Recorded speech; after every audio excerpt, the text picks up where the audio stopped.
Ассаламу алейкум, каналыма қош келдіңіздер. Бүгін сіздермен бірге ыстық кезде шөлдеріңізді басатын, өте дәмді әрі оңай жасалатын түрік лимонадын дайындайтын боламыз. Міндетті түрде видеоның соңына дейін қарап, қазақ тілінде каналдың дамуына өз үлестеріңізді қосып, каналыма тіркеліп, жанындағы қоңырауша белгісін басуды ұмытпаңыздар. Ең әуелі біз 4 дана лимон және де 1 апельсинімізді ыдысымызға салып, жақсылап тұрып жуып алуымыз керек.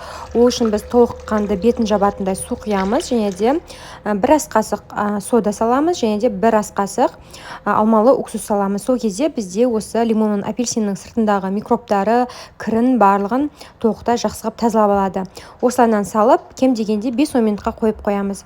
5-10 минут уақыт өткеннен кейін жақсылап тұрып шайып, құрғатып аламыз. Құрғатқаннан кейін үккіштің көмегімен лимон және де апельсиннің сыртындағы цедрасын ғана осылай үккіштен өткізіп алуымыз керек.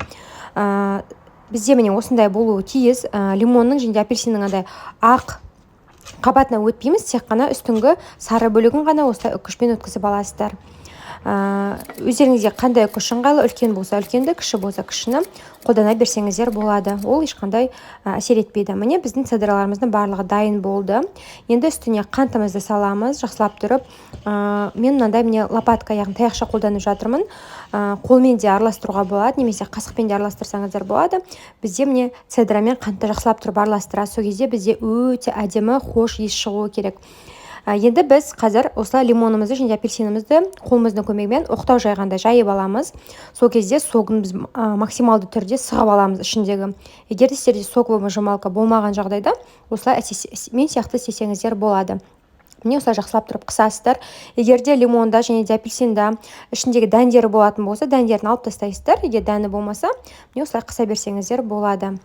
Жақсылап тұрып максималды түрде барлық соғы шыққанша қысып аласыздар.